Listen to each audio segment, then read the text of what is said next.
everybody. Welcome to this. It's Monday, right? Yes, sir. Okay. Welcome to this Monday edition of the Leadership Blend. Okay, out the gate.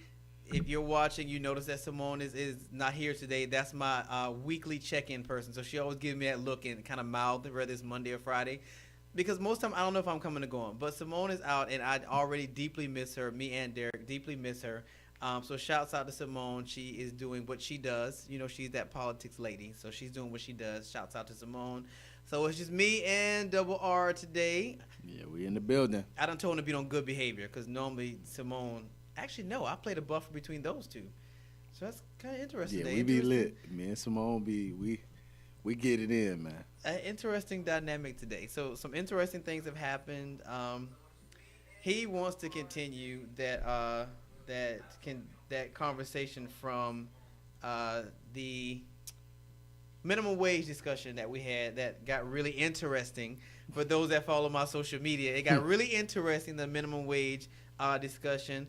But some other things also happened. The Stacey Abrams and Brian Kemp discussion about voter suppression in Georgia, and also Sears. For those that love Sears, Sears is officially filed for bankruptcy. So we want to take a look into that. So what do you want to talk about first, Double R? What's on your agenda first? I think we can get to minimum wage last. Oh, good. Oh, okay. I thought you were going to Yeah, start we can with get into that last. I think we should definitely start with this governor's race. The way it's looking right now, Stacey Abrams is ahead. Some points. It's kind of looking like considerable, like she's going to win. But this Georgia. What does that mean? This is Georgia. What does that mean? This is Georgia. She's a black woman running for governor of Georgia against the guy who's on the committee for voting. Yeah, that and it's also good to note that the Republicans have held the governor's mansion in Georgia since 2003. So, yeah, you're talking about over 15 years. Yeah, you're talking about 15 years of Republicans, male, having that governor's mansion. So, Stacey winning is not only or wouldn't only be a big strike for African American women and women, but also minorities in general. Like, it would be. And in a southern state. Yeah. You know what I'm saying? Like, it's a lot of progression that's happening over the last couple of years, especially in states where stuff like this don't happen. Mississippi, Florida, Alabama, Louisiana, like, things like this don't happen. You don't see this many black women, like, just running for public office. And we already had a win with Keisha Lance-Bottom. Shout out to the mayor. Which is still weird that we have a mayor named Keisha. Look, that's the win. That's the win because she isn't the first black woman mayor in Atlanta. But like, her name Keisha. Her house on the west side, like. But then we have a mayor named Keisha and a governor named Stacey. That would be. That's dope. That would be very. That's dope because their names be, sound like people that you were cool with, that you went to school with, and Stacey went to Spelman. Really? Yeah, she's an alum of Spelman. I did not even. That has not been highlighted when you read anything about her. I did not know. Yeah, they don't want to tell you that she went to a black like college, like a historically black college like Spelman. Graduated top of her class, like was lit. She was a lot of one of the leaders of a lot of committees on campus. It's a lot of videos of her, like early '90s. Like doing what she's doing right now. She was doing that in college, like speaking out and the videos and stuff. You know what I'm saying? She's always done that. And in her career, she's had a pretty good career in politics so far. So I think that it'd be dope, especially for black women. Right now, with all this stuff that's going on, I think like to see in a state where I don't think Georgia has ever had a woman governor. No. For it to just skip that and be like, nah, we're going to put a black woman in that guy. Like, I think this is very progressive for the state. I think it'd be very dope for black women to see an example of that because we always skip, like, local politics and to be like, we do. Oh, we got a black president. No, but what about the people that you can see? Like, we see Keisha Lance-Bottom just out here in the streets moving around. you can walk up and touch her and shake her hand. Like a lot of the council members for the Board of Education in Georgia, a lot of the committee members, like you can see them. These are black people that went to black schools. I forgot his name, Andre, who's on the Board of Education in Atlanta. He went to Georgia Tech, and he just got inducted into the Georgia Tech Hall, like the Alumni Hall of Fame. He just was inducted, and it's only 4 black men in that hall, and he's one of them. So I think like being able to go speak to these people to see what they look like, and they see that they come from the neighborhoods that you come from. They lived in the same places where you live. They went through the same thing that you're going through, and you can and get that face to face, or be able to hit them up on Instagram and Twitter and have them respond or say something that directly affects you. I think that's dope. It's encouraging a lot of young people, especially now, to vote. Because I think what I was listening to, it might have been Tom Joyner a couple of days ago. They said that over 500,000 new voters in Georgia, which is one of the highest in the last 10 years. So, like, voters under 25, it's 500,000 new voters this year. Like, early voters. So, like, young people being able to go and vote early shows you that they're engaged.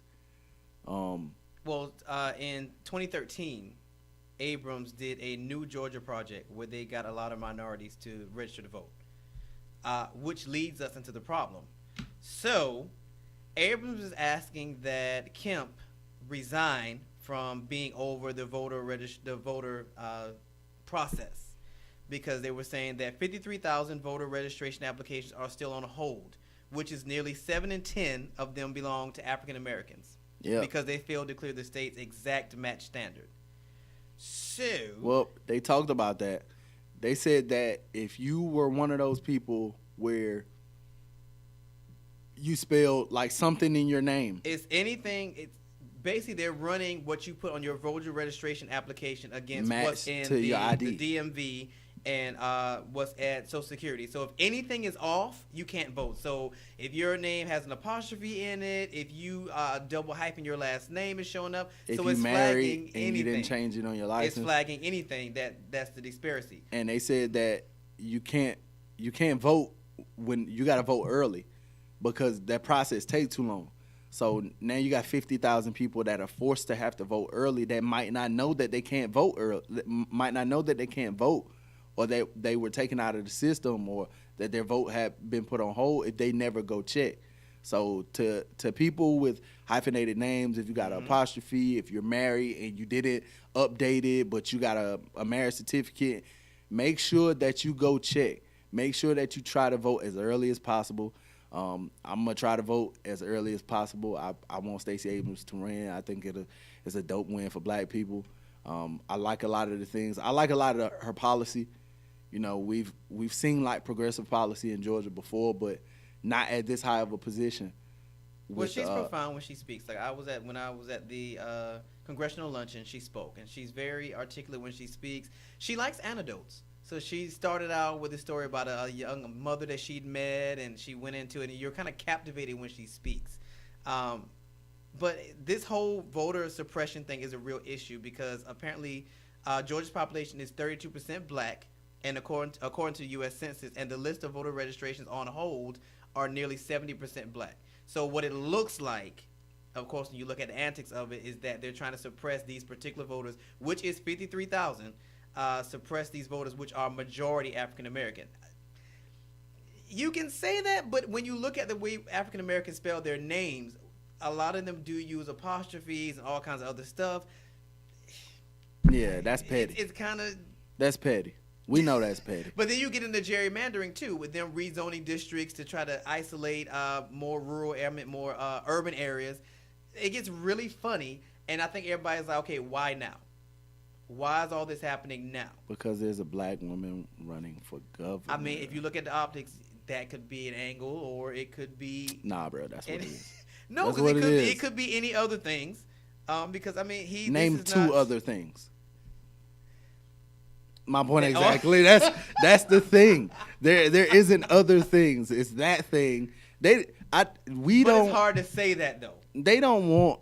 Look at all these wins that we get in this year. Just this year alone, we're taking a lot of losses this year too. Yeah, Don't get we- it twisted. we have It's a taken- lot of losses. But this is where it happens. This is where this type of winning happens. When you start on the local level, don't forget, 2020 is a year and some change away. Yeah, I know, literally, because we're The next census is 2020. When they have to update this census in 2020 and they realize that all their numbers been wrong, you think about it. You got 500,000 new voters. You think that all those people were included in the census 10 years ago? Those people couldn't vote 10 years ago. This is true. So when you turn around and you say, oh, well, Georgia's population is this much black and this, and come on, bro, it's 8 million people in this. And like, come on, bro. Get them numbers right. Stop playing. You got to stop playing.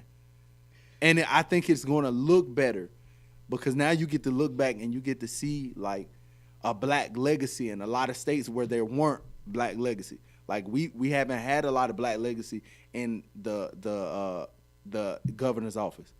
We haven't had much of anything in the governor's office. And now you get to see a legacy there. Now people get to aspire to be governor. Nobody wanted to be the governor.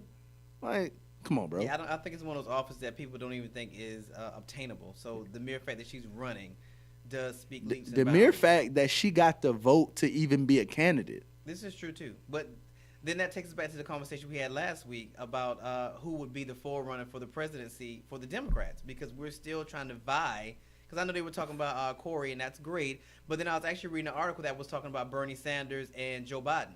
So Well, it's like, Joe said that he is running. From what he I read, officially well, I don't think from he what officially I made don't a think statement. I think he jokingly said, "Well, if people want me to run, I'll run." I think he was kind of doing Well, it I mean- jokingly, well, no, but I think that if he was to actually run, he would be the nominee. Who, Joe Biden? Joe Biden. What about Bernie Sanders? I like Bernie, but Joe Biden is younger. We have to understand what these optics look like. This not a knock to Bernie. But he like a wrinkly old man in real life. In real life. I'm just saying, in real life. The man is old. I mean, what do you expect? The man is old. But he a wrinkly old man. Like, that's different. Trump is old, but he don't look like a wrinkly old man. He got that wrinkly old neck, but he's 6'4", so it look different. Bernie not that tall. Bernie kind of look like what's the presidential candidate that Bob Dole. I mean, when he fell off the good stage, Lord. that's what Bernie got. Bob Dole look like. He got that look down. He don't got that arm, but he kind of got that look. You're ridiculous. He I got mean, that look. But yeah, Joe Biden, like, you the homies. You and Obama had the handshake. They had like a little cool handshake. Yeah, but he had Obama by his side. Then Obama would be off the scene at that point. So it would really boil down to Joe Biden. And at the end of the day, especially now with Bernie going after these companies to get these wages raised, I think Bernie actually might have a chance. And remember, he had a good little fire behind him when he was up against Hillary. He had a nice little fire behind him that I think that his base is still fired up. You think So- that his base will stand against some? We like Bernie. We love Joe. Like, he was at the basketball games. You know what I'm saying? He was But at again- Sasha and but Malia he wasn't- graduation. But he wasn't alone. Every connotation you made, he was with Obama when when all that That's stuff what I'm was happening. saying. Obama That's how won't you be get in the around. crew. Obama won't be around. But It'll that's just how be you- Joe Biden. I don't know if he's strong enough by himself. But at the same token, you still talking about popularity. And whoever runs against Trump, it's not about how you look on paper. It's about how popular you are and how likable you are. And I don't know. I if think any of the that Democrats, I think that out of those two people, out of everybody right now that they keep naming, those two people, and even if Hillary turn up, which I still think not- that she can turn up. we're not But doing I Hillary. think that if Why are you anybody calling could, Hillary? because she's a woman. That didn't help her win. A lot of things didn't help her win. Them pantsuits didn't help her win either. And them kitten heels. But That's what I'm unless saying. they're going to take her on one of those shows to give But her a makeover. if you're talking about experience, and a lot of people don't care about that, but that's the one thing that we always have to, especially when it comes to politics, in that particular office. That's why that mayor race mattered. That's why this governor's race mattered. Like, these are things that people don't actually pay attention to. They listen I to will like absolutely agree. the few things that sound cool, like, oh, he said that one thing that I like, and that's why I voted for him. That's it. What experience did he have before that? What did he? That was a lot of the conversations around Bernie. You've been doing this job for a long time, bruh. Your name is only like on a couple of bills. So what have you been doing this whole time that you've been doing this job? Getting a check? But what if that was his strategy though? Because like I said, now he's doing legislation. Now he's coming after companies. What if that was his strategy? Actually, maybe that is his strategy. That now 30 years, bro. 30 years? So you just been chilling for 30 years? But it goes to your argument about you can do one bad thing and wipe away a legacy that you said a couple of weeks ago. Yeah, so now that Bernie has done some stuff and got some traction, yeah, and actually got Amazon. But does that matter more than Joe Biden standing next to Obama? But we're talking about the optics, and from the optics for people. But you also said that the guy got to be popular. Well, I think that getting people $15 an hour will make him popular. I think that talking about getting people $15 an hour in 2025 and getting people $15 an hour right now is different. But if you can get them to sign the contract and the announcement is made and they go, hey, look, most people have selective hearing. So if you say, hey, we're going to pay you $15 an hour, most people are not going to hear you say, but that doesn't start until 2020.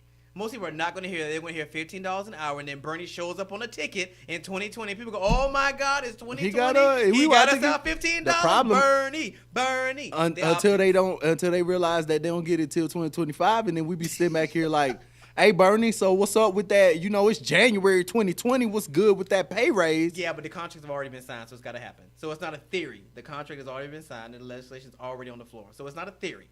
It's actually going to happen. We'll see. But all these extra names that they keep bringing up, like who? These Cory Booker and Well, I after Simone brought up Cory Booker, I went and did some research on Cory. He's dope. With the right traction. He's dope. I don't think you can make up. You can't make up enough. You got to think about the names that we're talking about right now. Like Hillary lost, but you ain't even almost as big as her. Like you can't even get that kind of steam. Bernie old.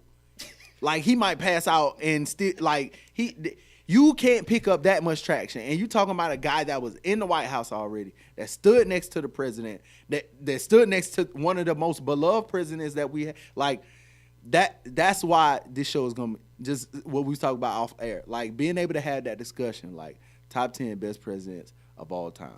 Like Obama might be in top 5. He might top 3. Definitely top 3. One would think top 3. So like, what about the guy that stood next to him that actually did his job? Because we haven't seen Mike Pence since May. Yeah, somebody was talking about it the other day. It was like, where is he? Where's Waldo? Yeah, no, actually since before the Super Bowl, we haven't seen where bro been at. Where he been at? It's a very good question. That's what I'm saying. So like, and people don't like Mike Pence. Yeah, they really don't. Like there are some people like we love Pence and Trump and these guys. So. But people loved Obama and Biden. Like, it was just different. Like, yeah, but you keep saying Biden and Obama. There will be no Obama. Biden is going to have to carry this. So who's going to be his running mate? So who's going to be on the ticket with him? I don't know. But hold that thought. We're going to take our first break. And when we come back, we're going to look more at the world of politics on the Leadership Blend with your host, Ricardo D. Rice.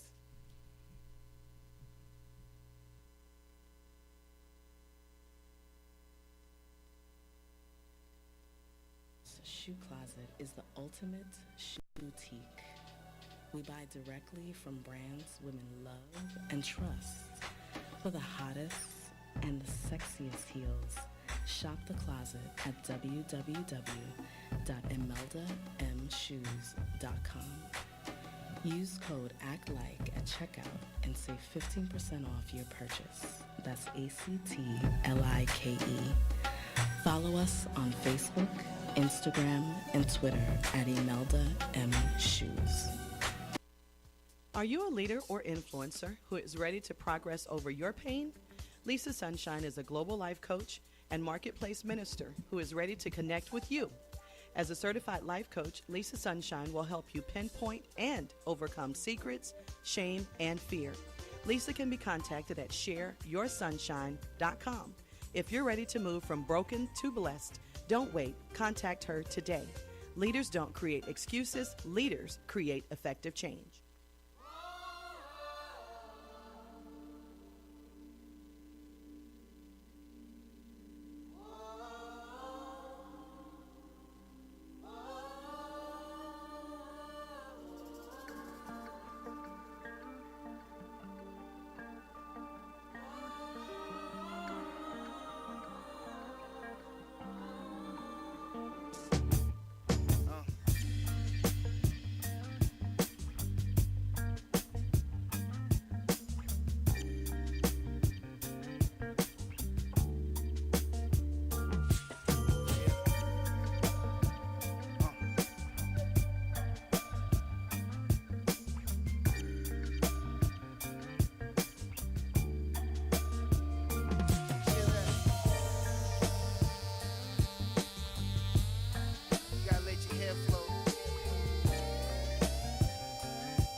funny how you get on my case. It's real funny.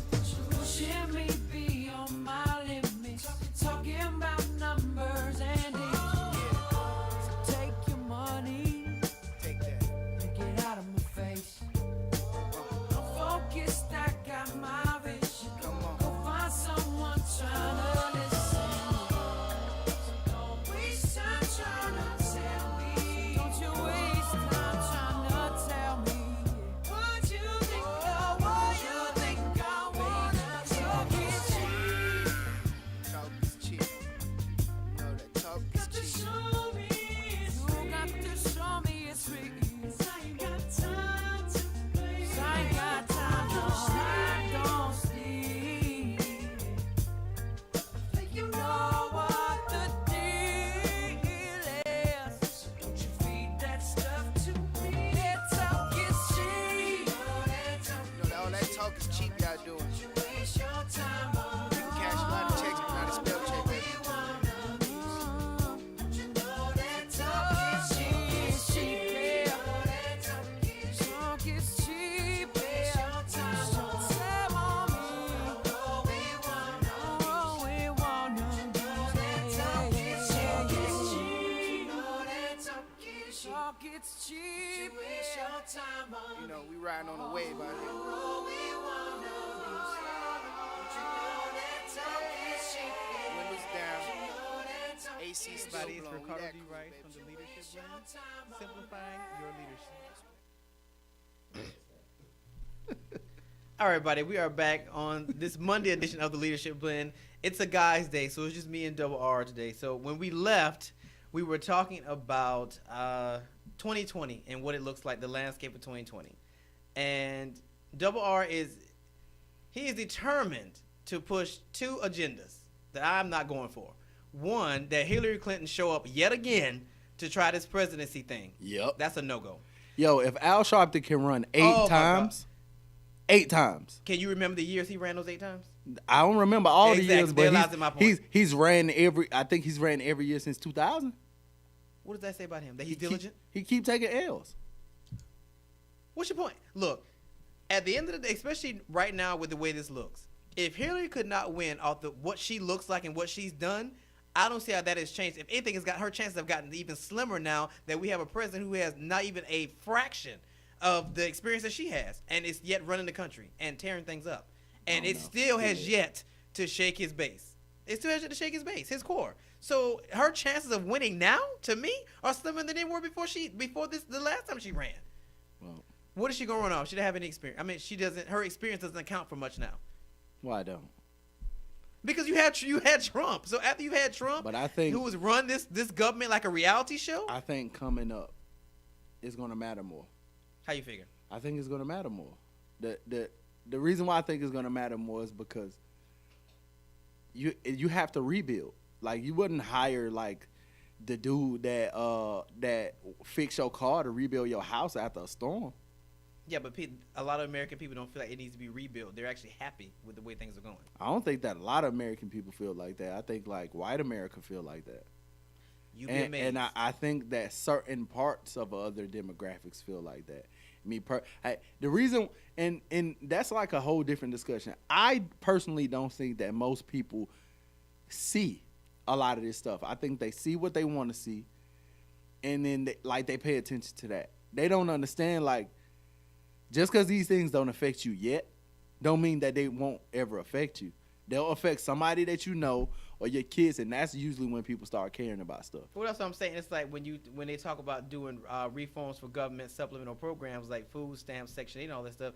They're not gonna understand until they go to use their food stamp card and realize there's no money on it. Yeah, when that guy don't swipe no more. Exactly. Well, the $400 that they're normally getting, they're only getting $25. Nobody's going to take into account when they pass these legislation bills that this is going to affect you. It may not be today, and it may not actually be tomorrow, but it may actually be 2 weeks from now. But nobody's going to realize that until they go to use their card or when they go to renew their Section 8. Yeah, they need to take away food stamps just because I be tired of standing in lines on the 15th. Like, y'all got to stop.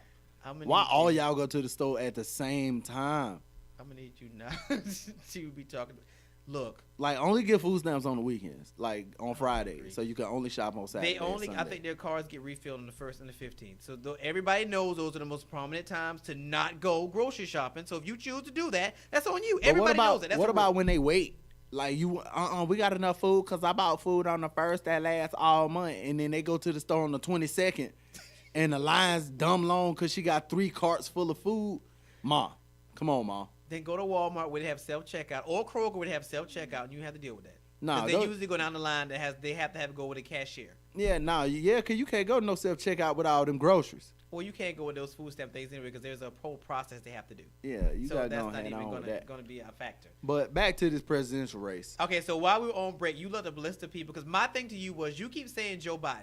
The problem I have with Joe Biden is, and even when you spoke of Joe Biden, you kept saying him and Obama. Him and Obama. There lies in my point. Joe Biden by himself is not charismatic enough No, he's to carry a charismatic. ticket. He's charismatic enough. His running mate has to be charismatic. No, I think it's the opposite. His running mate, because Obama was the more charismatic one. So if you're going to put Joe But Joe Biden was in the lit. front, Joe was lit though. yeah, secretly. But if you're going to put him in the front, then that means his running mate has to be the charismatic one. So I will wait for you to suggest somebody who is charismatic enough to carry a presidential ticket with Joe Biden. I'll wait. I mean, I'm finna go down the list. Fine, so I'll wait. So this says declared major candidates.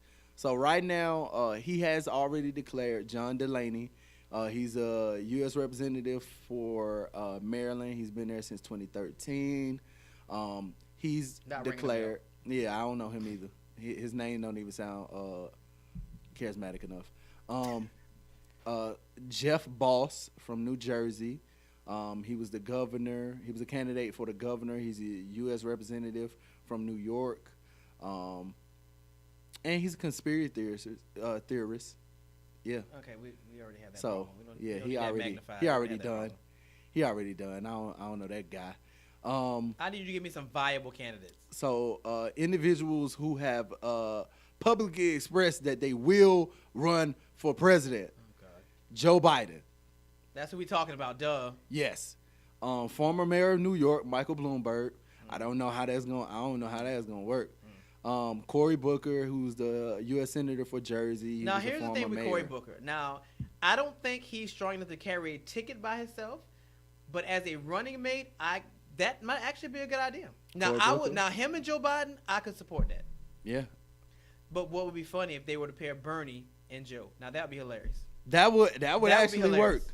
So we got a few other people that are known people that said they were gonna run. Oh God, Oscar De La Hoya, that'll be a no go for me. boxing champion, That'll be a no go for me. Golden Glove guy. That would be a no go for me. Yeah, I'm not gonna vote for him. That's not Kamala Harris, who's the U.S. senator, black woman from the state of California. I think that'd be dope. I have to look at her history. Like, what has she voted on and things of that magnitude? I got to do a lot of that research, but I know that she's very liked. Where in her in area the or Senate. just in? She's liked in the Senate. Her name has come up a couple times. I never knew exactly what she was doing, but I've always heard her name like for the last 2-3 years. So I think it'd be dope, and she a black woman, so that'd be great. Eric Holder, I don't like his mustache, so nope. I'm not gonna vote for you, my guy. You That's do realize that's a your rapist mustache. I'm your sorry. disdain for his mustache. Bernie Sanders, my guy Bernie, even though he mad old, he's so old, but he has the experience, he has the name, he has the notoriety already. I think it'd be dope for him and Joe. Both of them got white hair. You might as well go ahead and do it. Put two white By hairs the time in that Obama guy. was done, he had white hair. What is your point? Yeah, but he was black, so it looked cooler because Oh, he had the salt and pepper. Bernie barely got hair left. Anyway, Al Sharpton said he will run God. again for I love no Al, reason. but no, we're Yeah, not. I don't like Al. Skinny Al look weird.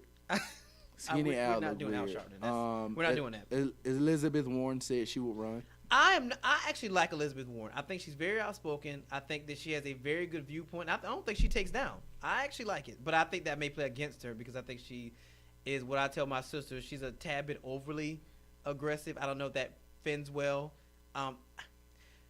Which I guess that brings me to back to Hillary again, because there's a certain way that the American people view, and if you look at our government, a certain way that I feel like the American people view women. And I feel like if a woman is outspoken, very opinionated, and what would be deemed overly opinionated, I think that for all intents and purposes goes against her. But then I also think reciprocally, if a woman is not aggressive enough in what she wants, She looks that soft. that also works against her as well. Like, the thing that worked against Hillary is like, Hillary's not overly attractive, but she's married to like a guy that was like the hunk in the White House. They have a Facts. very strong. They've been married for a long time, like a long time. But I guess is that the question that she wasn't, because Hillary's She's been- not. She's a businesswoman. So a lot of everything that all of her rhetoric was like, no, in order for us to make this thing work, for us to make sure our kids are taken care of, make sure jobs are taken care of, make sure businesses want to pay you, make sure that we can maintain the quality of life and then help you upgrade your quality of life, is to do it this way, this way, this way, and this way. She had a plan. A lot of people just want stuff to sound good. So this what we gonna do. We gonna get it like this. We gonna make America great again. That's not a dope line. But he just said it so much that he made it a tagline. Hillary didn't have a tagline. She had a plan. And I think, like you said, like in a popularity contest, because this wasn't a presidential race. No, it wasn't. It was a popularity contest. It was. In a race of popularity, taglines, hashtags, being super active on Twitter, being able to talk nasty and talk crazy and call little Marco, I knew like you were going- I knew being you were able bringing it up being again. able to do that is worth more now because voters are so young, and he kind of brought something out of a lot of older people that we haven't seen in a long time.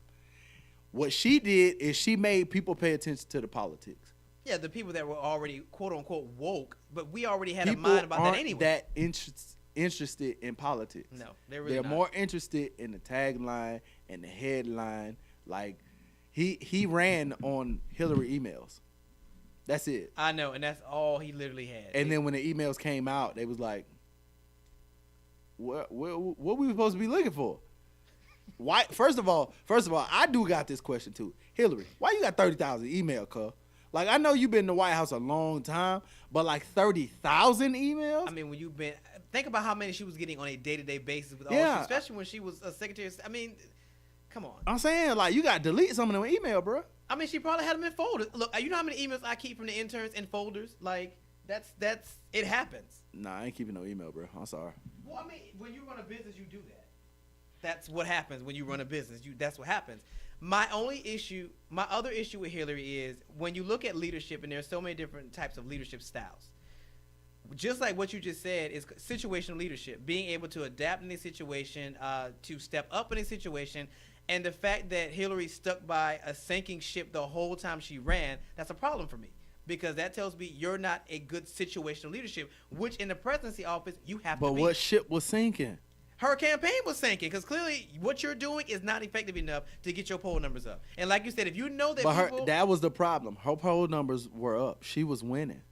yeah, she the was popular winning. vote, but the votes that actually mattered, Yeah, the electoral because college that vote. mattered. She wasn't winning. But that's because, like, you would estimate that people would vote politics. They didn't vote politics. They voted party. But again, if you notice that that's the way it's going, and you have people around you that are telling you this, I'm sure they were telling her, Hillary, They you was move telling away. her that she was going to win. No, there were some people. They out there had saying the she wasn't party gonna win. ready for her to take this dub. I was ready for her to look. I recorded it on Instagram. Recorded what? The whole thing, like the whole last 2 hours, I was on live like, yo, we about to get this dub. I did the same thing when Deontay Wilder knocked out Bermain Stavern. I did the same thing when Deontay Wilder knocked out Luis Ortiz. Like, this was about to be a dub. But I know And her she campaign, took it wasn't her. America took an L with this one. what 'Cause with this- Hillary? No, with Trump. And the first thing that you said, the first thing that people start saying as soon as he won, I don't know what we just did. Like, I don't know if we. Well, like I said, It makes you question, like, does it mean more for you to get what you want when you want it? Or does it mean more for you to get what you need when you need it? And I think that people got what they want when they wanted it. And now that they need something else, they wishing for something else. The problem is that you got what you wanted. And he's literally taking advantage of that. Like, he's taking advantage of the fact that people got what they wanted. And now they're seeing what they wanted to see. And now you just got to live with it. Because if we was going to impeach him, we would have did it the first year. Like when you was grabbing girls by the poom-poom. Like, we would have did it already. The problem is that's appealing to people. That's appealing. Look, mad voters just be out here being nasty. What does that even mean? So that means that they agree with this. Like, when you going out and you doing little stuff like this, like you smashing porn stars, bro. Think about how many dudes wish they could talk to a porn star, and he had sex with one and paid her off to be quiet, and it was in the news, and he beat the system. I told you, every time he take a L, even if it's super nasty, it is a win for the Republican Party, because now they're going to look back like, I mean, we can't get much worse than Trump. So now everybody's going to look at that party like anybody that come out the Republican Party after 2020 got to be better than him. Because if he lose, all they have to do is be better in politics. They don't have to be popular. They don't have to be anything. If he loses, they don't if he wins and he gets another 4, all they have to do is just be good at politics. Because we already seen the worst. We already seen the worst president already. The dude that don't know how to talk to people. The dude that got mad people across the planet. Like, bro, I don't even want to go to America. For what? I feel like all white people look like him. Like, that's what people are starting to think about this country. Like, everybody think this country mad great. And then you see him. And you like, bro, that toupee is moving in the wind, bro. Like, you got to lose it. You got to stop. Like with Bernie with that comb over. Like, that's why Bernie didn't win. Because that comb over with, like, them 19 strands of hair, you got to get rid of that, Bernie. Okay, so Bernie did kind of look like Mr. Burns off The Simpsons. That's what I'm saying. That looked crazy. Okay, well, I'll give you that. That looked crazy. I'll give you that. You had this 19 strands of hair, bro. And all of them kind of in the front, and there's a few in the middle, and you just slick them over. But then when you start sweating, they start curling up. No, you got to throw that away. But we're about to see, like, I don't think this last race was like people's real politics. I think it was who's more popular, who's saying more funny stuff. That's cool. He won. It's whatever. People are starting to say that we're starting to see progression, and I'm like, I guess if that's how you feel. But I mean, the question is, you're still not seeing a demise of his base. So until you see a demise of Trump's base, I'm concerned about 2020, because he may actually win again. Because I won't make the mistake I made the first time when I laid down when the election was almost at an end, and I laid down at night and went, well, when I wake up in the morning, the headliner said Hillary won, and I woke up and it said Trump won. I'm not making that mistake again. So at this point, the Democrats need to step their game up, find a forerunner who is just as charismatic, if not more charismatic, than Trump, and let's get in the game. Because right now, I'm not seeing it. I don't think we're going to. That's the problem. A lot of Republicans have always focused on national government. They've always focused on being in the Senate, being in the House, being the judge, being president. We've seen, like, over the last maybe 10 years where we're starting to really see a lot of these names. They focused on local government. And I think that having feet on the ground, having boots to the ground is looking more appealing to a lot of people that's coming up, because these are the people they can see. And that presidential thing after this, like, after you see, if you know you're more qualified, Hillary was way more qualified. Definitely. Could definitely do the job better. Granted, the super predator thing, they never actually played the whole clip, so you never get to see what she actually said. We only hear, oh, so you just call black people super predators? That's it? Listen to the whole clip, read the whole thing, and then you find out exactly what she was talking about. The 3 strikes rule. I don't disagree with that. If you committing mad crimes, why you just gonna be out here in the street committing more crimes? Why I do disagree about a lot of the things that happened after that, like being locked up for petty crimes and stuff like that, but I think that a lot of that was regional. Like if you get locked up in certain places, you going to jail for long periods of time. And I think that the judicial system was already in decline. It was already in decline. So we were already starting to see a lot of things happen, because that's like height gang violence, height the drug war, like all that stuff that happened before the Clintons. And then it just hyped up because that's what he ran on, like making the streets safer again, helping out the police. Like he might have thought he was doing a good job. And she kind of got blamed with just that one line that you messed up the whole thing. So now that we see you 20 years later and you're trying to do better, and we know you're more qualified because you've been in when your husband left the White House, you were still in the White House. This is true. Like, you've been through a Bush, an Obama, and now a Trump. You come back like, yo, you know what I've been through? I still don't think You it's know what enough. I've been through? I went through a Bill. I went through a Monica Lewinsky. I went through a Bush, Obama, and a Trump. So if you think we put Hillary on the ticket with either Joe Biden or Bernie Sanders, they could win. That's what you're telling me. I'm not going to give you that Hillary would be the forerunner. I think they have the story, and I think they have the experience. I don't think that there's anybody else compelling enough to pull that ticket. I don't think that any running mate is appealing enough to be on that ticket with them. Like, you got literally 3 people that can run by themselves: Hillary, Bernie, Joe. I think that all 3 of those people can hold a ticket by themselves. But your running mate has to do something for you. If it's not either one of those 3 people that's on either one of those tickets, it's not gonna work. So even if you have people that are appealing, Kamala, and like with all these people and Cory Booker, and all, that's real cool. Somebody got to be able to hold this ticket. Somebody got to be able to go out in the streets and create just as much noise as I do. This is like a fight. I can do all the trash talking in the fight. We saw it with Trump. He did all the trash talking. Literally. I can't remember a speech from Mike Pence. I don't remember seeing Mike Pence on TV until the day Trump won.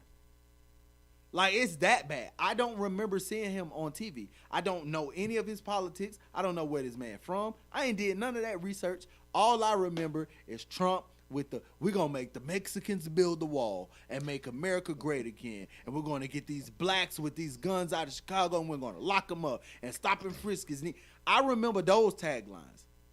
Name me one Mike Pence tagline.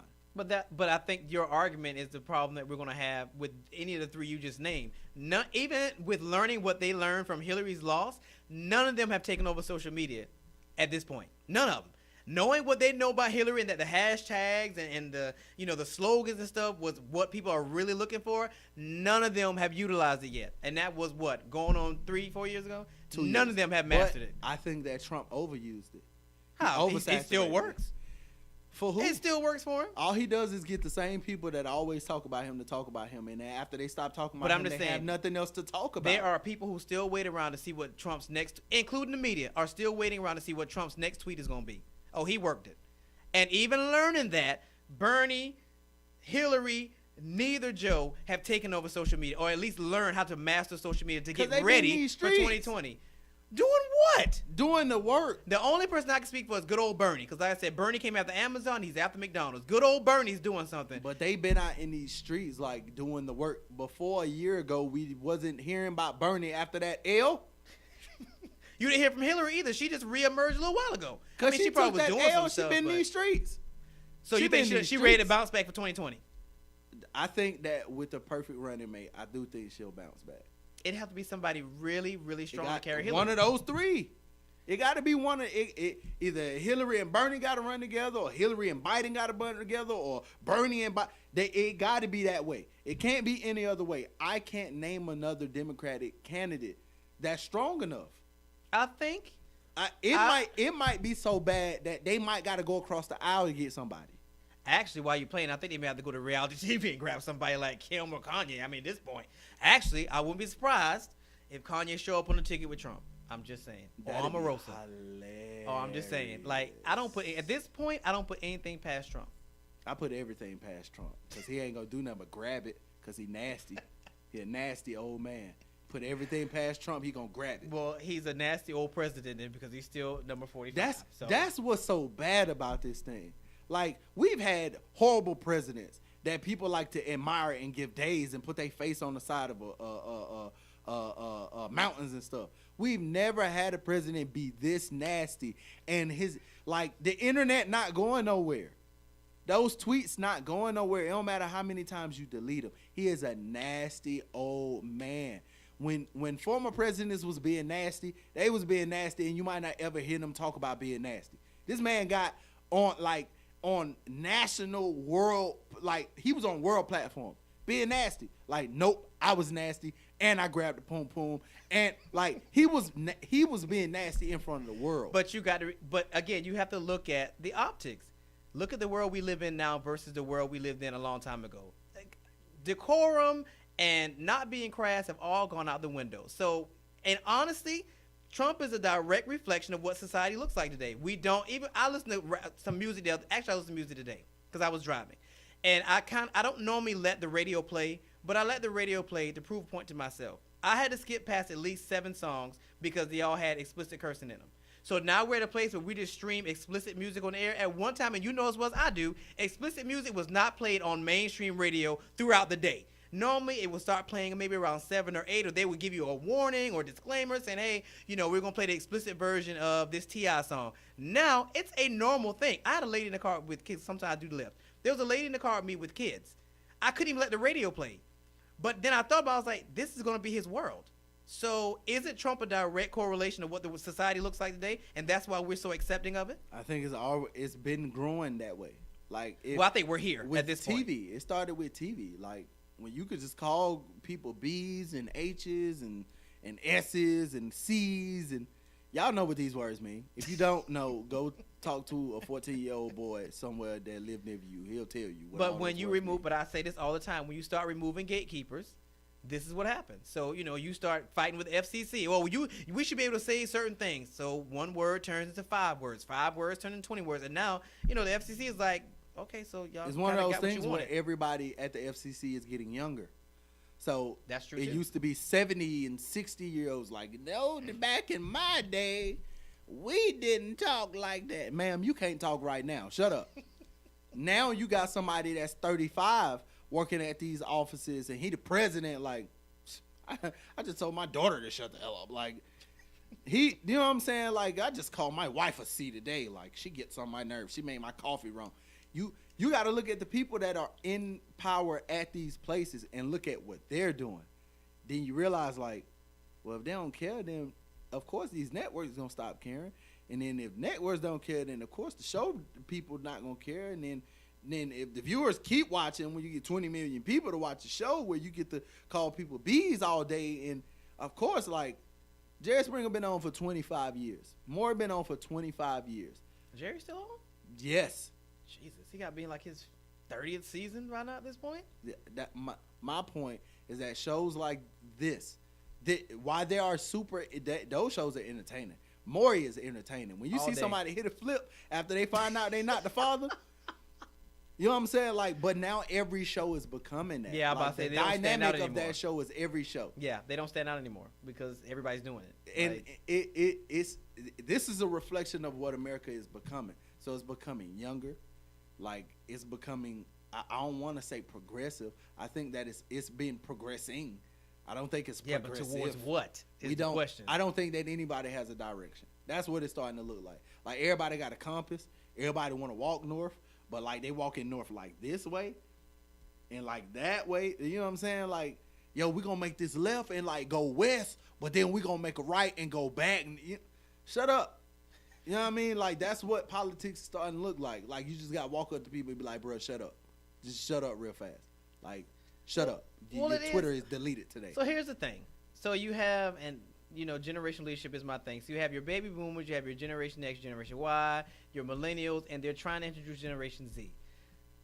At one time, you did have the baby boomers leaving for retirement. But that dynamic doesn't work anymore because now baby boomers are sticking around because they can't afford to retire. I want to know who named all these generations. Look, I couldn't tell you that. Because I can't name a time where I seen more people have more babies other than 06. when I graduated. Well, millennials are slated to be the biggest group because it was the baby boomers, and now millennials are the biggest group.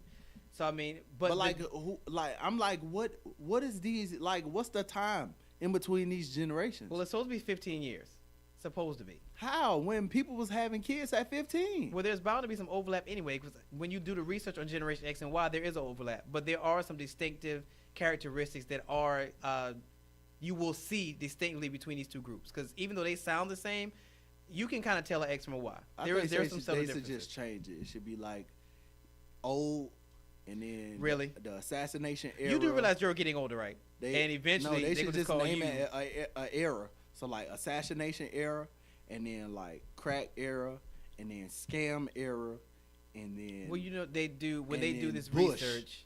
like Really? So he carries on era? Yeah, everybody should get their like after the scam era, it was just Bush, and then Obama, and now clown era. Like that's what it's gonna be called. You do realize that they have significant milestones and events that take place in every generation's time span. Yeah. They're not The classified that way. assassination era is from the way it's looking from like 55 to 1975. Mad, just all the greats just gone, like just gone. Kennedy, King, Kennedy, Malcolm. Oh no, Kennedy, Malcolm, Kennedy, King, Evers. Like all these just mad people just dying back. How y'all just knock that many people off in 10 years? Like, he's just knocking folks off. Like, nah, bruh too progressive. Like, he doing too much. Oh, good Lord. So now you a conspiracy theorist? I mean, you do the research. It's not a Oh, conspiracy. good grief. It's not a Now you conspiracy, bro. Conspiracy theorist. People die. Really? It's a part of life. So you die when you get shot in the head in a car with like, and you're a president? That ain't just people just die. We've already explored that theory, and they came up with nothing. So No, you that- continue to Hey, to look, man, I got the drum research, that man. up. Hey, Next do you know, some you be research, saying man. Tupac is on the island. Him and Elvis are chilling somewhere. In Nah, I in seen the somebody that looked Caribbean. like Elvis would be too old. He did. He died taking a dump. Like he did. He should have died. Stealing everybody's music. You deserved it. That's payback. We're not. But I seen the dude that looked just like Tupac. And there's mad pictures of dudes that look like Pop. I What, ain't because never he's seen bald and young? What? I ain't never seen nobody look like Big. I ain't never seen nobody look a like couple black Pun. men. I mean, I know a dude that look like Big Pun, but like he don't look like Big Pun. Cause he taller than Pun. He like 6'5", but he big like that. I don't think Pun was 6'5". In any event, 2020 is going to be interesting. But again, No, it's I not. think it's going to be No, it's interesting. not. It's gonna be garbage because if this man come, what's gonna make me mad is that he gonna come out and do the exact same thing that got him in. But people, That's going to be the expectation. I think that people used to it now. It's now become the norm. Now they're gonna be looking like, hey, that was funny 4 years ago. You got some politics? I don't know about that. You Because got- if you hadn't shaken them they yet, asking him for politics right now, it's not and the all best. he do It's is not change his the core. subject. It's not his core. His core is the people that put him in office. And that core is still strong. They can't break it. But Until they can break his it, new core couldn't vote 2 years ago. In 2 years, it'd be 4 years ago. His new core couldn't vote. So when you hear high school kids be like, "I love Trump," they couldn't vote 2 years ago. In 2 more years, they'll be able to vote. so how does that change anything?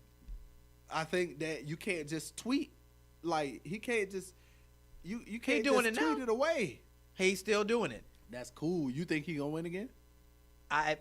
If this was the first election when I said no, I would have stuck by that no. So- now that we're into this and he won the first time and we can't seem to break his core, I'm very concerned he will So win. again. basically, the Democrats should just concede. They shouldn't even run. No, I think the Democrats need to get on one accord. They're still not on one accord. They- The mere fact that we still don't have a forerunner at this point and it's almost 2019, that's a problem. What are y'all doing? It's looking like they gonna concede. They gonna have to. No, there's still time. Hey, look, the three that you named, I feel like if you can put Corey behind one of those three and really get on it now, because it's social media, Nobody has any traction. but you can get it with social media. It doesn't take long. Joe Biden need a scandal. That's what that is. He need a scandal. No, he's too clean for that. he just. I don't need think a scandal would work for him. He's that good boy. Like he need like a extra. He just need a black woman scandal. Like he used What? to. He used to date a black woman when he was in college, and they almost got married. But you know, he met his wife in college.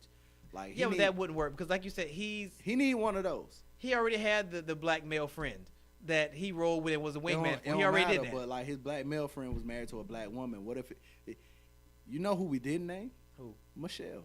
Michelle has made it abundantly clear she's not interested. She's not doing it. She got to do it though. I would agree, but she's I not. say gonna it do it. as a running mate, not as the president. That's like it would either have to be Michelle or Oprah, and both of them said they're not doing it. No, I don't think that Oprah could do it. I just think that she more famous, so she can afford to do it. Actually, I think Oprah would be one of the few people that could combat Trump. Actually, I do. I think she's one of the few people that is charismatic enough to take Trump on and actually win. I think that Trump is the dude that'll be like Drake on tour, where he just show pictures of Meek Mill, and then like they be on stage together. Cause it's mad. So pictures. you say Omarosa is going to be his running mate, because that's pretty much how that works. I'm saying like it's mad pictures of Oprah and Trump speaking, and I think he's the dude that'll pull him out and be like, "So now this you feel like this about me? You remember 15 years ago at my dinner party when you pulled up?" You know what? You On that remember note, that? we're going to take our second break, and when we come back, we're going to get into Sears and what's going on with Sears. So stick around, the Leadership Blend with your host, Ricardo D. Rice. Are you a leader or influencer who is ready to progress over your pain? Lisa Sunshine is a global life coach and marketplace minister who is ready to connect with you. As a certified life coach, Lisa Sunshine will help you pinpoint and overcome secrets, shame, and fear. Lisa can be contacted at shareyoursunshine.com. If you're ready to move from broken to blessed, don't wait. Contact her today. Leaders don't create excuses. Leaders create effective change. Imelda Marcos Shoe Closet is the ultimate shoe boutique. We buy directly from brands women love and trust. For the hottest and the sexiest heels, shop the closet at www.imeldamshoes.com. Use code ACTLIKE at checkout and save 15% off your purchase. That's ACTLIKE. Follow us on Facebook, Instagram, and Twitter at Imelda M. Shoes.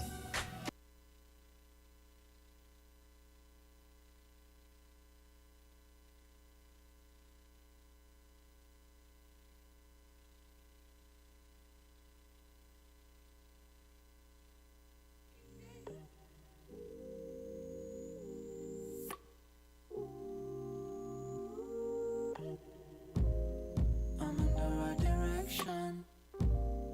I'm into ride this ocean. Traveling in slow motion. Paddling with no question. Early morning with the sun.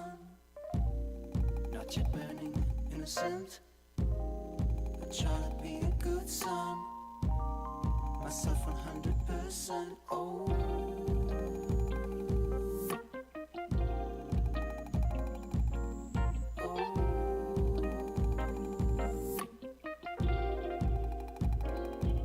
I feel it inside. I wanna reach that. It's somewhere inside. I wish I reached that. Skyline, skyline. I wanna reach that skyline. Skyline. I wish I reached that skyline. Skyline, I'm gonna reach that skyline. Skyline.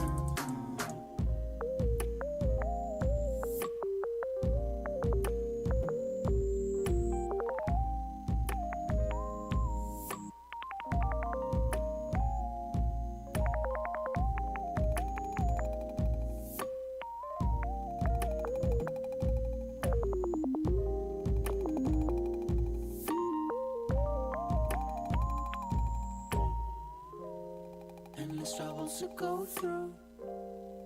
They're strolling in the city. Daily struggle to be true. Betray authenticity. Poison well around, but still I will take another round or another route until we take off from the ground. I feel it inside. I wanna reach that. It's somewhere inside. wish you reach that skyline. Skyline. I wanna reach that skyline. Skyline. I wish I reached that skyline. Skyline. I wanna reach that skyline. Skyline.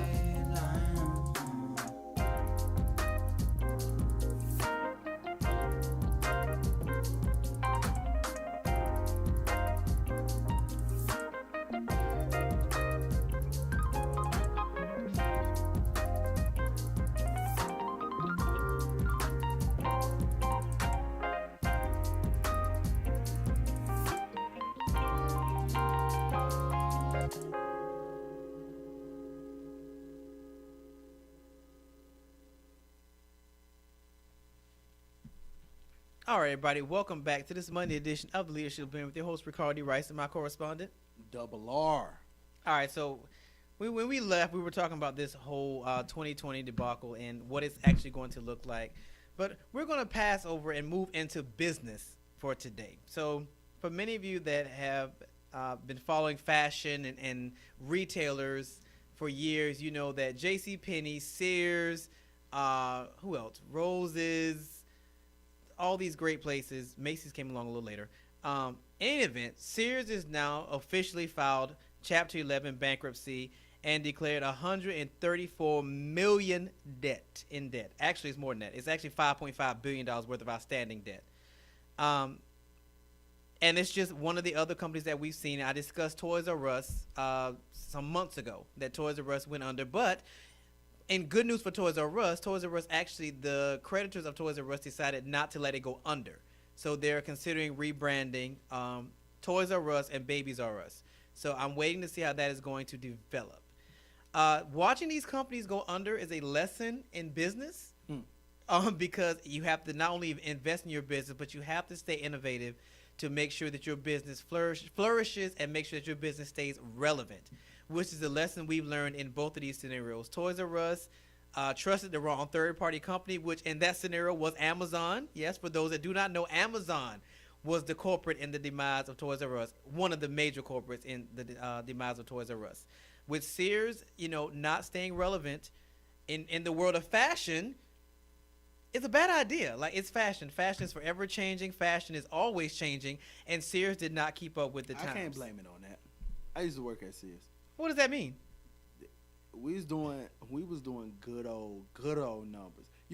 What people have to understand is that with the demise of Payless street stores, so like there aren't many street store Payless. Like, it's a few of them in malls. It's not a lot of them. But you mean like little stores and storefronts, like storefronts. Like, it used to be a Payless downtown Atlanta, like right on. We still have one in Marietta, right next door to Walmart. Yeah, and but it's in a strip mall. I'm talking about like actual street stores. Like, you ride down the street, it's right there. Oh, you know what I'm saying? Like, that particular demise, like being able to shop super affordable, because Sears is super affordable. I think that the problem with Sears is like, because the store is that big. Like, your store mad big. If y'all doing on like $18,000 a day, and your store that big, and Macy's probably doing like 60, 70 a day, and Macy's don't sell half the stuff that Sears sell. Macy's is fashion jewelry. Some Macy's have like furniture, but Sears had furniture, fashion. Some Sears had electronics, but then they took that out, but they still had appliances. They had babies. They had lawn care. They had equipment, sports equipment.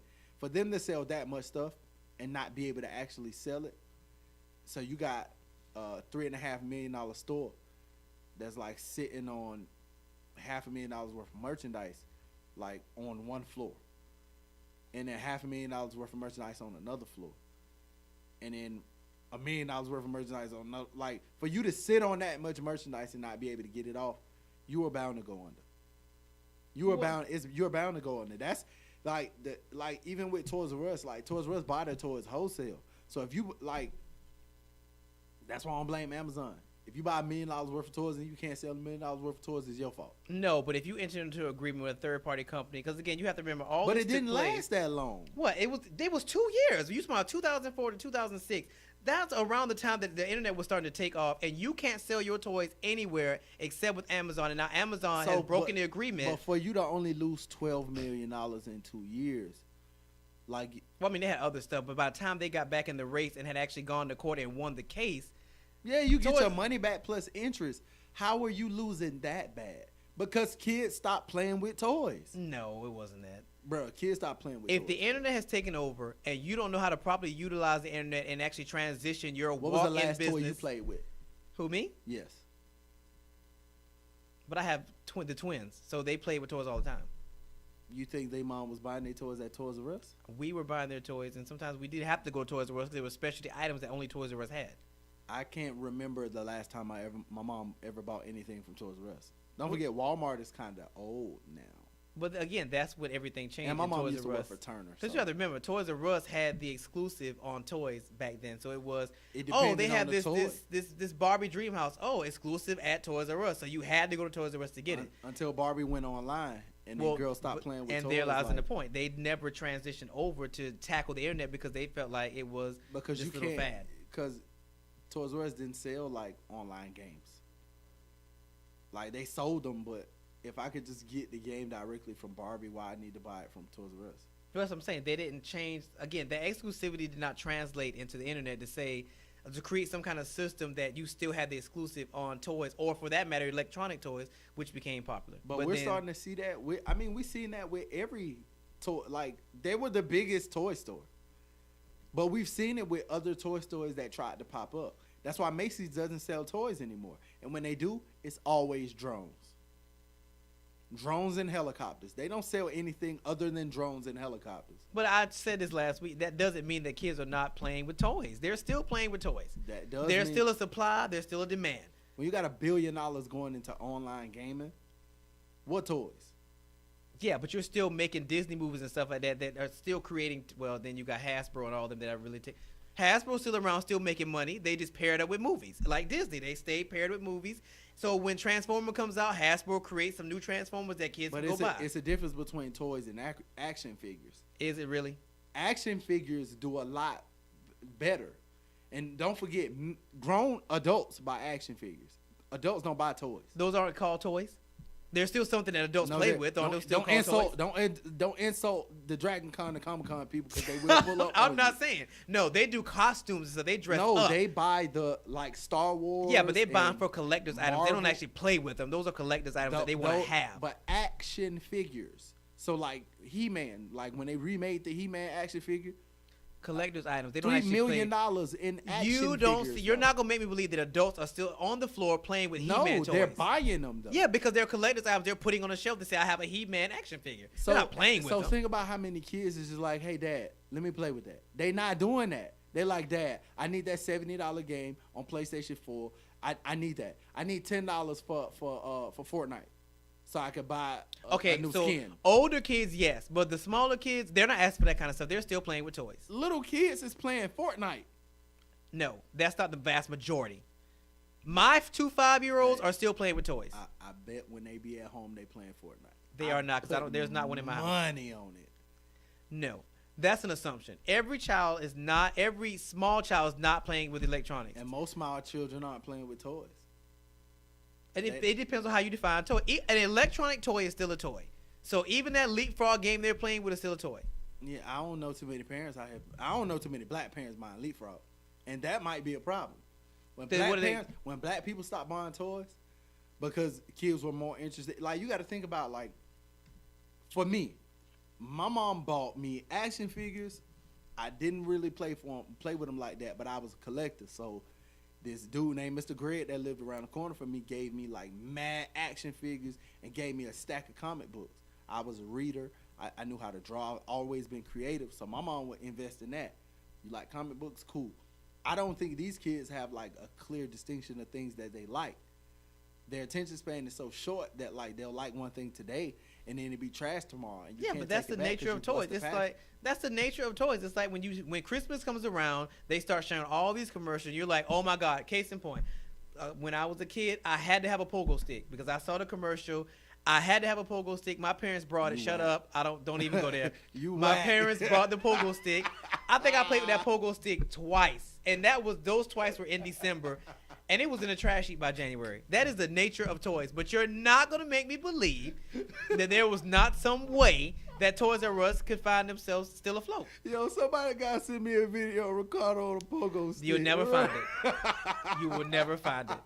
Look, in my day, a But- pogo stick was the joint.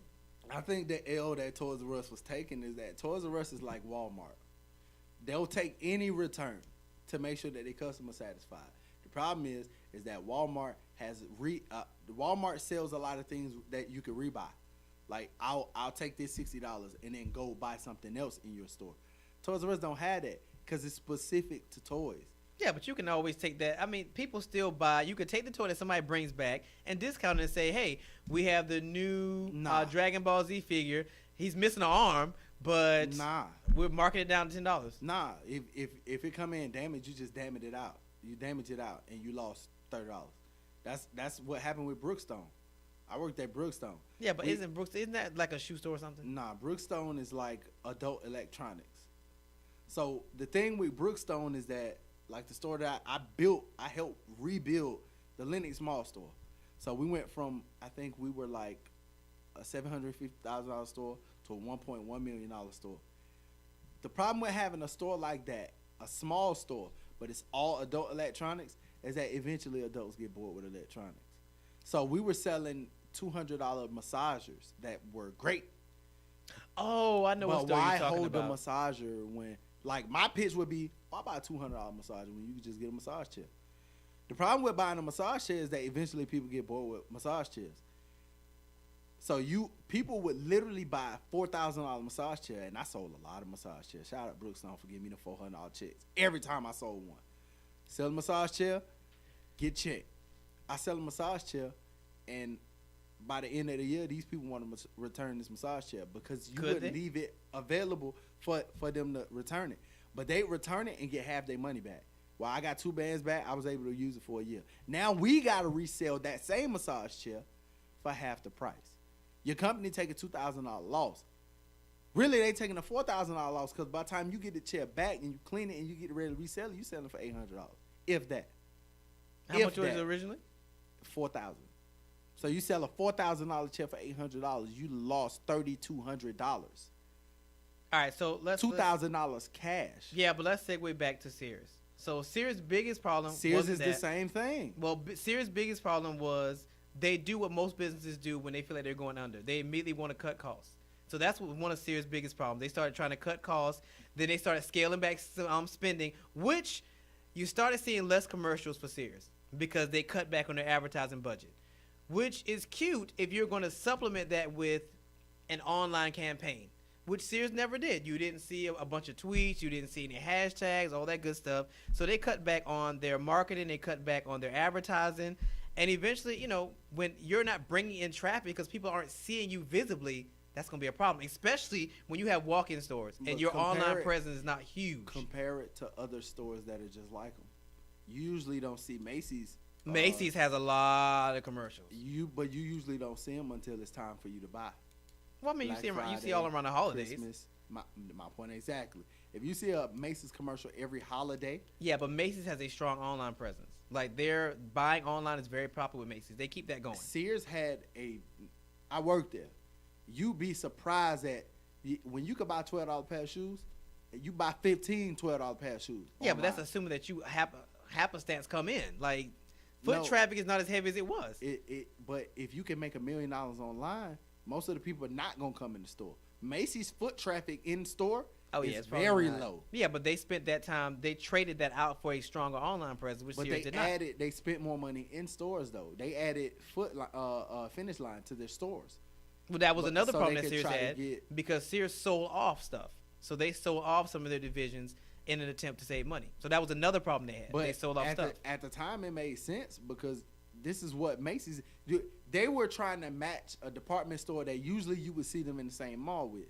Yeah, So you would see them four in of the same mall with J.C. Penney's or Macy's or Sears. The problem is that it's Sears, bro. Sears weren't known for fashion or shoes or electronics. Sears, out of all those stores, Sears is known for selling appliances. I'm talking about when I was there, they were selling 10 beds a shift, $2,000 beds a shift, Tempur-Pedic joints. They were selling. If ever you were seeing their commercials, you were seeing it for appliances. So the L's that they took on that side, because they would only sell that stuff like in large bulk numbers during the holidays, like most stores that sells electronics, like BrandSmart. You don't see like Big Boom. I remember I used to see BrandSmart commercials every day. Now you only see it during the holidays because they make a bulk. They'll recoup their whole year in a day. Sears isn't like that because their store costs $20,000. So if you're only making $20,000 to $30,000 a week, you losing. And most of these stores are huge. So everybody taking the L. The store taking the L. The employees taking the L. Not to mention that Sears is one of the stores that always hired a lot of their employees directly at minimum wage. Really? Directly at minimum wage. So if minimum wage is $7.50, $7.75, when you get hired at $7.75. Huh. So now people don't want to work there because your managers is garbage, the pay garbage, the work that you expect me to do if I'm working in women's clothing or I'm working in jewelry, but I gotta register. When the store get packed, I gotta shut down everything that I gotta do to promote my sales in jewelry to make sure that the customers don't stand in line at the register. So now I gotta ring people up too. They're not coming to get rung up to buy jewelry. I gotta ring up people that got $300, $400 worth of clothes. So now I'm like, this job garbage. I quit. So that when that person quit, you got to take somebody from another department. I'm just telling you what happened to me. You got to take somebody from a whole nother department to go run jewelry. Now my sales in my department, which was shoes, is going down because either me or the other manager that I'm working with in our department got to go work that section. Now you don't got anybody to survey our area for theft because you would imagine you'd be surprised what the theft is like, especially I in don't the know. store Loss prevention in retail is uncanny. In Sears, specific to the Sears store that I worked at, and I ain't gonna just blow up y'all spot like that. But you know who you are. I worked at a Sears store where it was one guy in loss prevention. One. Oh, Jesus. He sat in his office all day if he came to work, and when he came to work, you never saw him. Never. We didn't have other people that worked for loss prevention that was just in the store making sure one guy. So if you got two people per department, so you got maybe nobody would be working in kids. Kids is upstairs, so you could just go walk right out the mall. So maybe the person that working in bedding just got to pay attention. I'm trying to get sale. Don't let me. If I'm working in appliances, I ain't even paying attention to you. And then there's a register, but the register is in the middle of lawn care because lawn care did well in that store. But lawn care is next to a wall where bedding and other items like vacuums, massages, stuff like that, radios and stuff like that is. Behind them is the rest of lawn care and then sport and the outdoors. When did you have this job? Because you remember these details very vividly. Hey, look, man, I ain't gonna blow their spot up. When did you work there? Because you remember these details very vividly. I'm not gonna blow their spot up like that. But for one dude to work in loss prevention, they was probably losing what they made in a week. Yeah, but if you're saying that their chief, what they were known for is appliances, people aren't stealing refrigerators. They not and stuff. But in order for appliances and bedding, you could make your store weak with a bed. Because you mean taking a bed? Selling a bed. Selling the thing about bed sales that a lot of people don't understand, especially in retail, bed sales gives your store hours. So for every time a store sold a bed, they would get hours. So if you sell a bed at one bed, in Sears, one bed would give you like between 4 to 10 hours extra. What happens when you sell no beds for 2 months? Hours get cut.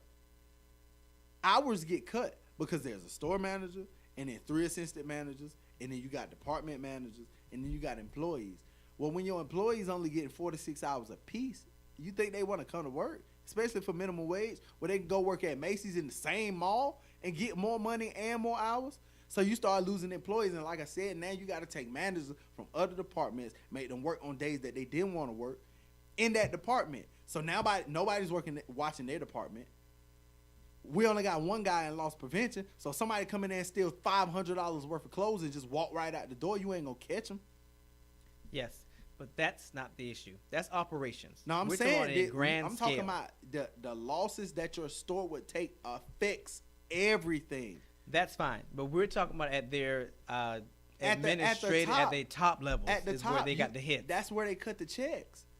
So if you in $1 million store and y'all lose $500,000, who you think getting paid? Yeah, but when you got what? Sears had 506 locations. I worked at a location. I know every day we was taking an L. Every day. I mean, it's retail. There's a certain accounting for Nah, loss it's prevention. different. It's different like that. I worked at Macy's too. Macy's wasn't never taking no L's like that. Well, Macy's Every day? I'm sure Macy's didn't have as many stores as Sears had. What? It's Macy's, bro. Every major mall has a Macy's. That's fine, but I'm sure they can't compare to 506 Sears. Every local mall has a Macy's. Let me look this Go up. I to don't go to think it's the same thing. Monticello. Who? Monticello, Georgia, got a Macy's. That's the second time you done Macon- brought that in. Where is that at? It's south. My mama lived there. That's where my mama from. I'm Go about to if say, you why go you keep to going there? the mall in Millersville, the mall in Macon, they got Macy's. They might not have no other stores. 9 stores in the mall of Macon. 9. 1 shoe store and then some other stuff. I ain't been there in a long time, but they got a Macy's. That again does not equal up They to got Macy's. 500 and something look it up. Macy's. Look it up. Macy's is out here getting it in. And even if it's half, they outselling most retailers. Most retailers, they outselling. Actually, we keep making a lot of references to Macy's, but let us not forget that Macy's filed for bankruptcy before too. Yeah, because they was taking L's. They was taking L's. But when it comes to a major brands like Sears and Macy's, the CEO also plays a big part in that. Because I believe once Macy's filed for bankruptcy, they changed CEOs, Yeah, and the they new fired him. CEO came in and had a vision for it. Sears tried that, and their CEO that came in, who actually got fired once they did this bankruptcy, Eddie Lambert got fired because he came in 2013, and he was actually their biggest investor and major lender. So when he came in, Listen he to had what you this just said. thing. You got one guy that is the #1 investor and lender. I mean, that was a terrible idea. Of course, it was a terrible idea. So But- when he realized he taking L's, I need my money back plus interest. no, he my guy. stayed though. He stayed. He just left Yeah, when this happened. But he stayed. Because he was lit. Because you got to pay me to work here. I'm your lender, so you got to pay me what I lend plus interest. And I'm an investor. I want every dime of my investment back. Yeah, but like you said, he's He taking get L's money just like the company though. always.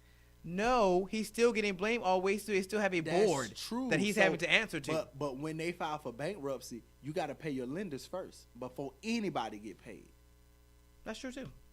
That He is, that not is true taking too. no L's. That is true. He might not ever get another job. Yeah, but if they don't file bankruptcy and they have to do a repayment plan, they did Chapter 11, so they got to do some kind of repayment plan or some kind of restructuring. It don't So he's matter. still not He getting don't it gotta work. first. He don't got to work. And they're going to get the I think utilities go first. So it's not like he had like a did appliances and stuff when he came in. So it's not like he's getting his first. They're going to pay their real creditors first. So he ain't getting it off the he's not He's a skimming it off the creditor. top. I No, I'm want- saying like they organized the creditors in that particular type of bankruptcy. So he's not getting it off the top first. I wouldn't be surprised. He's not. That's a law thing. He's not getting that first. I wouldn't. He may get it, At but the he's end of not the getting day- it first. At the end of the day, Sears is garbage.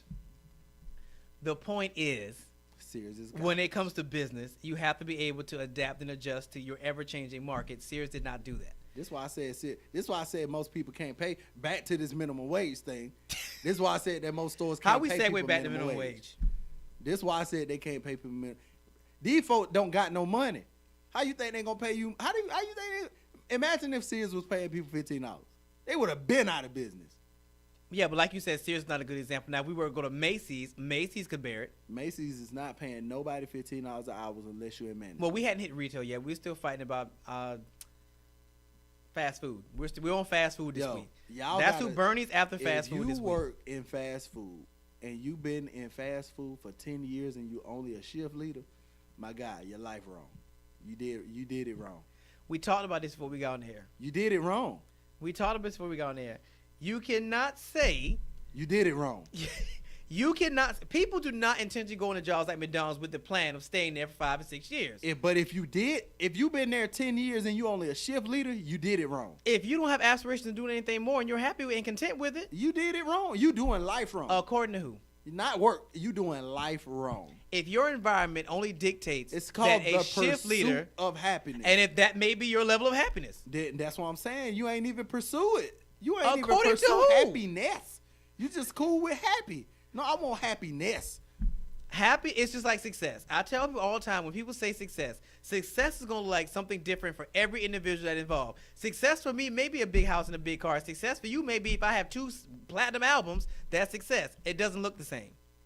So you can't say that for somebody who ended up at McDonald's. You can scratch your head. You can't say that for somebody who ends up at McDonald's because they may have 6 kids and they've gotten accustomed to that lifestyle. Who are you talking about with all these children? I feel like it's very specific to somebody. The name, LaQuica, like all this stuff. You talk about somebody. I'm not talking about anybody. I'm just saying, I think, again, and I told you on the break, I think about myself. I have a part-time job. When I started that job, it was something cute to do that I just kind of thought would be interesting to kind of pay the bills while I worked on my doctorate. Well, 3 years flew by. And I did not get any higher in that company because I was doing other stuff. But those 3 years still went by. But listen now, to if what you somebody was said. saying, hey, we're going to take that position that you're currently still in and move it to 15, it would change my life. Because I'm still there. I'm still doing it. Even if it is part-time and I'm working on something else, it still would change my life But because you're it's more working money. on something else. But it still would change my life The because it's people more that's money. complaining about this money not working on something else. You don't know that. They go to work, bro. That's you make a lot of assumptions. They go to work, bro. That is, you cannot generalize people based off assumptions of people that you know. 30%. Look the numbers up. According to who? 30% of McDonald's employees are high school graduates or still in high school. 30%. That's a large number. Out of 100? Out of 100, 30% of their employees are under the age of 25, which means that they either high school, just graduated high school and are in college, or this the job that they can get because they young. 30%, which means that the other 70% of your employees are older than 25, and this is just what they do. It's just what they do. Yeah, but we don't know in If the conjunction dude with that's what, cool though. with dropping fries ain't never like, bruh, I'm trying to be the burger dude. If his goal is to just, hey, we need some fries, man, this job stupid, bro. But in the same token, you don't know what that job is in conjunction with, and it may not be their only job. They may have a job. They may be dropping fries at Burger King, McDonald's, KFC. That mean you just cool with being the fry dude then? That just means he's trying to make money, and we don't know if he's a rapper on the side. We don't know. No, I ain't never. We worked don't in know fast that. food, so I don't know. Oh, we ain't talking about you. We don't know Just that. saying, I ain't never worked in fast food. I had a lot of jobs. I got a lot of jobs right now. Well, I have worked in fast food. Actually, I've done all of them. Yeah, I ain't never worked Now, in and fast food. of course, I'm in scared. that day, and you got to look at the dichotomy has also changed as well. So in my day, we went to McDonald's. We worked at McDonald's, we worked at Burger King because we wanted the experience, and it was actually a good learning environment. Well, kids today have a better option because now companies are hiring high schoolers to do their social media because they understand technology. So they don't have to go working at McDonald's. And that's what I'm saying. So if you 35, But if you don't have the working knowledge to be able to do social media and not a commodity or an asset to a huge company, you may be stuck at McDonald's for a hot minute. then you need to have the working knowledge to do other things. I would agree with that, I but- hate it when parents be like, you know what? You need to do better. Ma, you work with me. Ma, I'm your manager, Ma. Like, go do your job. Don't talk to me like that. Ma, I'm going to take you off the schedule, Ma. I used to work with a girl who worked with her mama, and she made more than her mama. I mean, Imagine what that's like when you go home. This girl that had no car, so she used to have to ride with her mama to work, and then be her mama boss at work, and then go home and her mama it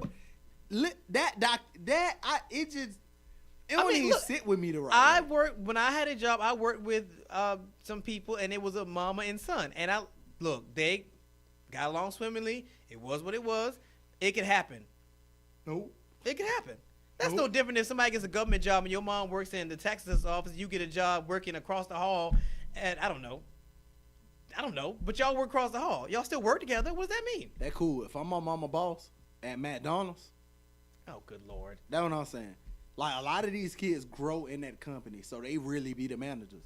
Like, I know some people that been at McDonald's since we were in high school. Yeah, but I also know people that got hired in as managers, and now McDonald's is always changing their hierarchy. So actually, McDonald's is not a bad company to work for. My best friend does McDonald's. He does human resources for What McDonald's. if you got hired as the fry guy and like now you 47 on the register?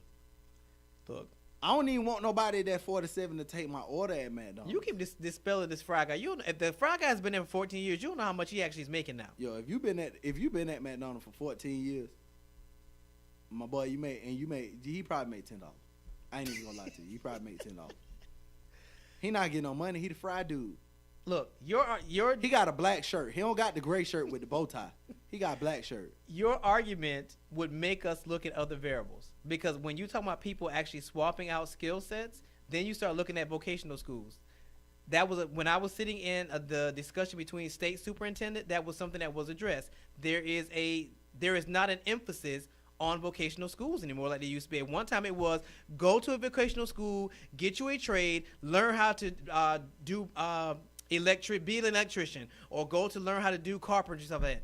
There is not an emphasis on that anymore. So that's another problem. Most of those schools got popular because they used to have it in. Like, I went to Southside. Like, Maynard Jackson is cool. I went to Southside. This is the same school. They revamped the I'm building. not from Georgetown, I know. Southside had a automotive center downstairs, like where they had like a car where you could work on and stuff like that. They had a lot of stuff in this school that by the time I was there, like, it wasn't of use. Like, they didn't use it anymore. It just so happened to be people that still go down there and tinker around and go do some stuff. But there wasn't programs set in place then for you to do that. We seen, like, with the growth of technology, that's kind of where everybody want to go to. So now everybody got a technology center in their school. Mm-hmm. Everybody got a science center in their school. Hey, cuz, what you gonna tell the dude that work at Pfizer about trying to fix my car? Nothing. He can't fix my car. He trying to work at Pfizer. Bro, my car need to be fixed. So now you getting less auto mechanics, and everybody want to work in tech. Those dudes not working on their car, they got Teslas. Which spawns a bigger problem. So then the question becomes, how do you reach then you start getting the baby boomers. Because everybody's like, well, I'm tired of seeing JJ grandma as the greeter at Walmart. Well, at her age, where are you going to send her to learn a new skill at 70? Nowhere. You need to be at home. That's nice to say, but if I can't afford to retire and I have to work because I didn't save to be 80 years old, or actually at this matter, I didn't save to be 90 years old. So now that I'm almost fastly approaching 90, my life savings has run out because I did not account for living that long. My life expectancy rate has gone up. Now I got to question your life and your kids' life. First of all, if I don't have kids? If your mama's 70, 80, 90, and your mama a greeter at Walmart, I'm gonna snuff you. Straight up. We gotta shoot a fade. Your parents should not be that old working. Yeah, but if I'm trying to take care of if the average household income now is probably between for a two-parent, we're being generous. For a two-parent, it's probably anywhere from like 50 to 60,000 for a two-parent household. Decrease that for a one-parent household. And I have kids, and I'm trying to take care of myself and my kids. Now you're expecting me to be accountable for my parents?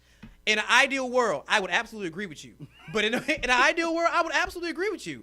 But in a world that we live in now, that is an unreal expectation. And if I did not account to live 70 and 80 years old, is it really my kids' responsibility when they have their own kids to make sure I live well? Is that really fair? But you knew when you was 69 that you were going to be 70. You don't know that. You may die. But I didn't account for being 90.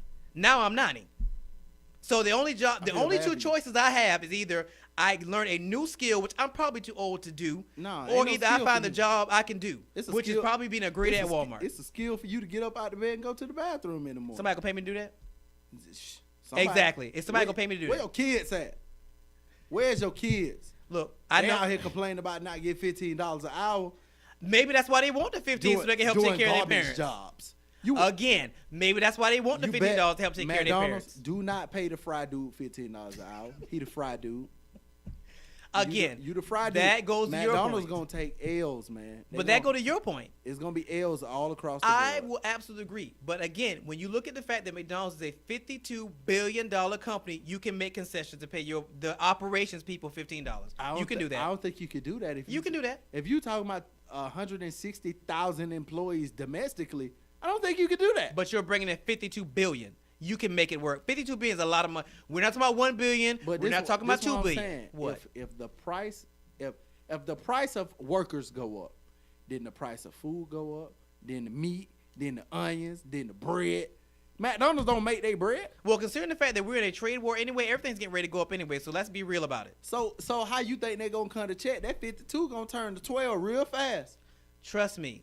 Then you need to reevaluate what you're giving your employees. Again, using McDonald's as the example, McDonald's has an awesome structure. They absolutely do. But when you have a labor force that works for you and you're offering them Hamburger University and they're not taking advantage of it because they don't really care to be in management, you might need to cut the cost on it. That their fault. That's what I'm just saying. saying. That's what I'm saying. If I you think it's never- great what they're trying to do, but if people are not taking advantage, it's like Eliminate it. when we were talking. There lies my point. You know how much money they will save? But you know That- how many, that can go to you that know how $15 many- for their you know how workers. many people would be upset about them taking away that opportunity for people to be trained as managers? Well, y'all ain't been doing it. Y'all ain't been trying to go to college. McDonald's paid for school. And I don't know a lot of people that ever worked at McDonald's that got McDonald's to pay for them to go to school. That's because they have their own university. So No, that's for they management. teach I'm you, talking like- about to go to college. Like if you tuition reimbursement. No, paying for school, not reimbursement where we pay you back. No, pay for school. They pay for school. So if you work I know a lot of companies do tuition reimbursement, but I don't know a lot of them that are paying for school. no, they offer scholarships. McDonald's has a scholarship. I work at Foot Locker. They have a scholarship program. Oh, McDonald's has plenty of those. But the problem is that a lot of kids don't apply for them. They just want the money. If that's all you want is the money, then all they gonna give you is the money. So that when you see McDonald's eliminate McDonald's University, they eliminate the tuition program, they eliminate the grant program. Now all you get is the money. You like, dang, bro, I work here. I'm trying to go to college. Y'all ain't even trying to help me. Well, when we was trying to help y'all ain't take advantage of it. Well, I mean, but That's what's going to happen across the board. I will agree with you, but then you're talking about short term versus long term, and what do people normally look at? They look at the short term. So in the short term, so basically, what you're saying, it is a better decision to just be cool with kids being dumb because all they want is the money. that's not what I'm saying. Don't put words. I'm almost a doctor. Don't put words in my mouth. Of course, I advocate for education. Dr. Ricardo, but this is what's gonna happen. These kids is gonna be real dumb, and just be having money. As somebody who We already dumb with money. As somebody who is a strong advocate for education, I also recognize that in the time we live in, it is going to be far few and in between that people are going to be advocating for education like they used to. Because now, why should I go to school when I can learn how to master YouTube and get a 6-figure check? Yeah. What's the incentive? What is the incentive? Why should I go to school And when I I don't need can a be degree when my for that. mama can groom me and I can go because I know this is going to start happening. The people are going to start teaching YouTube classes. So why They should I go already to do a that. college? I know, but it's probably going to get bigger. Why should I go to college when I can go to a YouTube class and learn how to get my subscribers up and get a check from YouTube to put on makeup? Why? Yeah, kids just gonna be real dumb with money. I feel bad for y'all. I mean, that's getting ready to become the reality. In a global market, will that fend well for us? Of course it won't. But actually, when you actually look at it, in a global market, that's changed as well too. Because now they're more colonized than they used to be. So now they know who Juvenile is. They know who Lil Wayne is. They're just as vested in our music as we are. So, again, all That these just sound paradigms. like a lot of these schools just gonna start disappearing. What kind of school? Schools, period. Well, I mean, you always have to I think educate. the only schools that are still going to be necessary are going to be like if your school not a sports school, it's probably going to disappear. How you figure? Because if what you're saying is true, then it doesn't even make sense for me to go to school.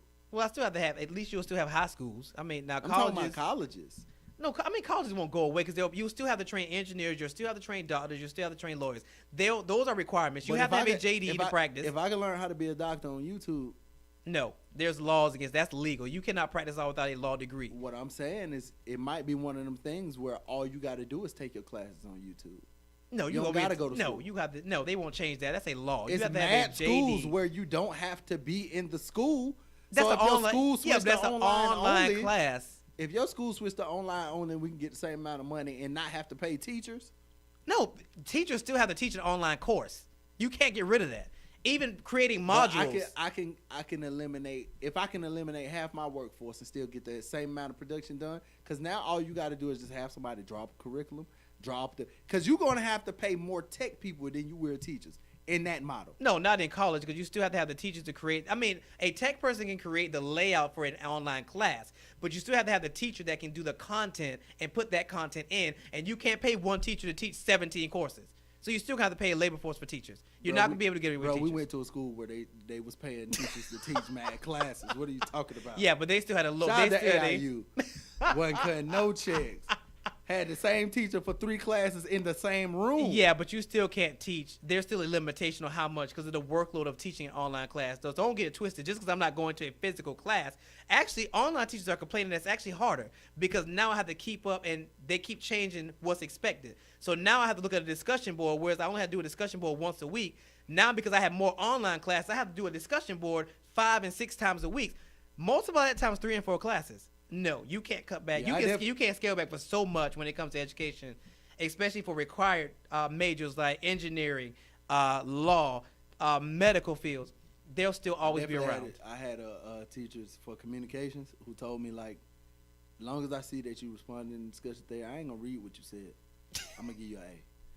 Shout out to her. Yeah, but those days are gone because Shout out now to they her. really coming down on them. And she was kind of bad a little bit, too, so I used to You know, on that note, we're going to take our last break. So when we come back, we're going to do the wrap-up on the leadership blend with the host, Ricardo D. Rice.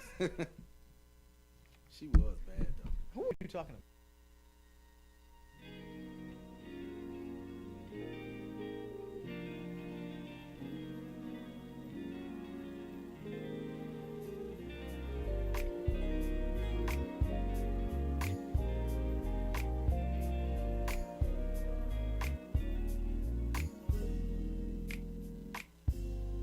I've had my eyes on you for a while, and though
Are you an entrepreneur, high-profile influencer, or creative that wants to level up in your business?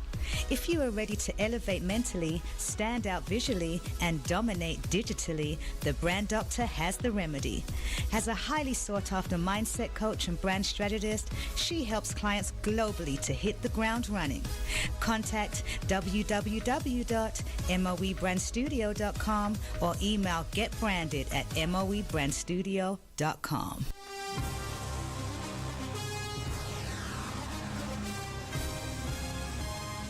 Attention sports fans, tailgate season is here, but you can't keep doing what's been done. It's time for a change. A change? Yes, a change. This year, take your tailgate game to the next level with mobile tailgate parties. That's right, mobile tailgate parties. Throwing all-inclusive tailgate parties since 2011. What? All-inclusive? Yes, all-inclusive. Rent the ultimate tailgate party trailer for the day or the weekend. We'll even travel out of town to do your party. Throwing the best party couldn't get any easier. Our fleet of trailers range in size and price from economy to deluxe. Each trailer comes equipped with a large screen TV, coolers, audio connections for music and amplified sound, satellites to broadcast your game, a grill, and the ladies' favorite part, a private bathroom. No more porta potties for your guests. Score! Or upgrade your experience. The deluxe tailgate experience could include event consulting, a grill master, rain-ed grilling, multiple TVs, tents, chairs, a DJ, host, and more. The big game is coming, so get your free quote today at 678-516-1312. That's 678-516-1312. Or visit us on the web at www.mobiletailgateparties.net. That's www.mobiletailgateparties.net. Be the envy of the lot this season with mobile tailgate parties. Ricardo D. Rice from the Leadership Blend, airing every Monday from 12 p.m. to 2 p.m. on IBNX Radio Talk. All right, everybody, welcome back to this Monday edition of the Leadership Blend with your host, Ricardo D. Rice, and my correspondent, Double R. All right, so when we left, we were talking about a host of things and just how things are interconnected in business and in education, and how those two things are actually connected as well. If we don't educate, we can't create a very impactful workforce, and without an impactful workforce, things can't get done, which leads us to the debacle about minimum wage again, and then it leads us into a labor shortage. Everything's interconnected. Taking our jobs. Everything's interconnected. But it also leads us back to making sure that we elect people who understand this dichotomy of thought. So when you are thinking about, when you're getting to the polls and you're looking at people who are running for state superintendent or whoever's going to run the Department of Education, things of those natures, you want to be mindful of what they stand for. Because if you're going to put somebody in office who's running for a state superintendent who has no focal point and does not understand that there's a labor shortage and that labor shortage directly correlates to education and understanding vocational schools, you're going to have a problem. You're going to have a real problem. Especially in states where manufacturing used to be real big. Mm-hmm. Like, look, if you look at that, see, they always talk about, like, the national debt, this and that. That don't affect me, bro. I don't live nowhere else where they broke. I live here and we broke. Talk about what affect me. Stop talking about what affect everybody else, because that they broke. How I'm going to get a job? I ain't worried about how somebody, that it's becoming that. This generation of people is so selfish that they don't care. Like, I don't care that bruh in Detroit broke. I'm broke. Tell me how I'm going to get a check. He broke. All right, cool. What's his name? I don't even care. Let him be broke over there. Help me get some money. Well, I think, but I agree with you, but I think what has happened is, again, technology has blended the world. So as when I was a kid, and I always have to say that because for those of you who know, I'm almost 40. So when I was a kid, when they said global market, it was exciting. It's like, wow, what is China doing? Wow, really? And you would get the information so few far and in between that it was almost like a whole nother world. Now you get an update on China. China is a part of the nightly news. So when they do the nightly news now, it's not just about what's happening locally. It's about what's happening in the world. And you're constantly getting these updates every 5 minutes. So you feel like China's in your backyard, literally. It's not like it used to be where it was like, wow, what's going on in China? Wow, they're really going through that? I would have never guessed that. Now it's like, oh, China's happening. Yeah, we read about that yesterday. Because so news is garbage. News is garbage. These folks don't have enough. there isn't enough for people to talk about. So they gotta talk about other people's problems. So what's going on in Thailand? I don't live in Thailand. Why should I care? Because it might actually affect you in 30 years. Well, Bro, I live in America. Everything that we do affects the world. Most of what the world does doesn't affect America, but what we do directly affects. We have a world economy. China doesn't have. They have world trade, but their economy doesn't affect the economy in Australia. If it just so happened to fail, a lot of what they sell, their industries will fail. We don't make anything. So if China fail, we fail. But we do so much. We sell everything. America sell you land in China for what we would buy it for. You can buy it for way cheaper in China. Like, let me go to China and buy some land. Nah, but I'm in America. Let me buy some China. Like, it's that America like the middleman. but we You always live have in a been. country and will buy it from America. To like they don't it's getting ugly. And like you said, with this technology, it's gonna be bad. These kids don't care. They like, yo, I'm on Fortnite and I don't watch TV no more. So we on YouTube. So you're starting to see all the TV shows being literally uploaded onto applications to maybe get the younger people to watch it with. Nah, cuz they playing Fortnite. They don't care nothing about your TV show. They don't care nothing about your empire or your this and your that. Fortnite. Which I still don't understand. I'm gonna have to actually. You play remember and look when at it. Word with Friends was lit? Oh God. Yeah, something that we would actually read and actually use our minds. Yeah, I did. Then it went from that to like the little pool game on the iPhone. Bro, I just killed bro with that 8-ball corner pocket, bro. He couldn't. I still don't know how to play this game. I don't know how to get it to come up on my iPhone. I don't really care that much. But like, I just want to do it one time so I can say I did it, which is super childish. But it's becoming that. Go to work for what when I could just shoot myself playing Fortnite? That's what a lot of these kids is doing, and they getting the views, and they getting the notoriety, and they getting the money from the views. Like, kids don't watch TV no more because it's literally parents like, hey, we can create our own little show. Literally. I don't know what the name of that little show is with the little white girl and her daddy that just be walking around the house doing with the monsters. And yo, whoever this dude is, he lit. He lit. Because now his daughter famous. She too famous. So like when I see a kid watching that, we don't have anything like that in our community where it's entertaining. I sat and watched this with my daughter one time like, yo, what is this? What is this? I've watched it with other kids like my homegirl Christina, her daughter be watching. What is this? Why your mama know what this is?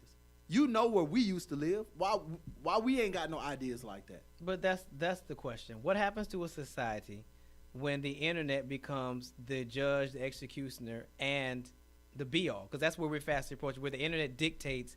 Like I said, listen, when we can and I will say this over and over again, when we can bypass a federal investigation and go straight to a trial based off public opinion, that's a problem for me. Because that's exactly what we did to Kavanaugh. We bypassed a federal investigation. But that's what because the a lady internet came is, forward. man. There lies in my fear. Because when you can bypass actual legislation and stuff that's been placed in order to make sure that everybody gets their due process, and we can bypass that for public opinion, which sways with the wind, and we can actually put this man on trial for a case that has no actual facts to it, and then backtrack and do an FBI investigation after it's pretty much been over with.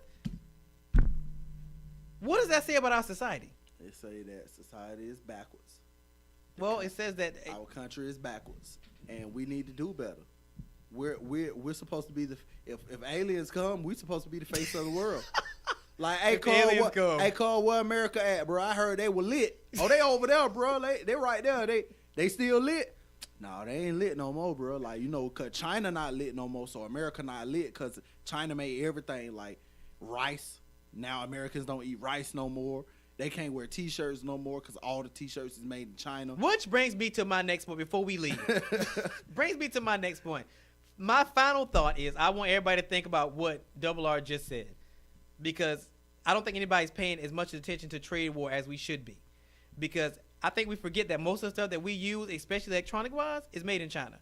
So if this does not get straightened out. Electronics.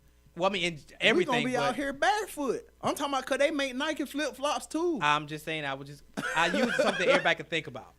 Girls ain't gonna be able to electronics wear and stuff. jellies no more. Yo, yeah, ladies that wear jellies, y'all gotta stop. You an adult.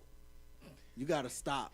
Don't stop wearing them real thin flip flops that because you think it's cute because you just got the toes done. It's all type of dirt on the bottom of your foot now because them flip flops too thin. Anyway, back to what you were saying. Can I finish? Are you done with your synopsis on jelly shoes? Nah, them jellies is garbage. Oh, good man. God. At the end of the day, I need everybody to really pay attention to what happens with this trade war.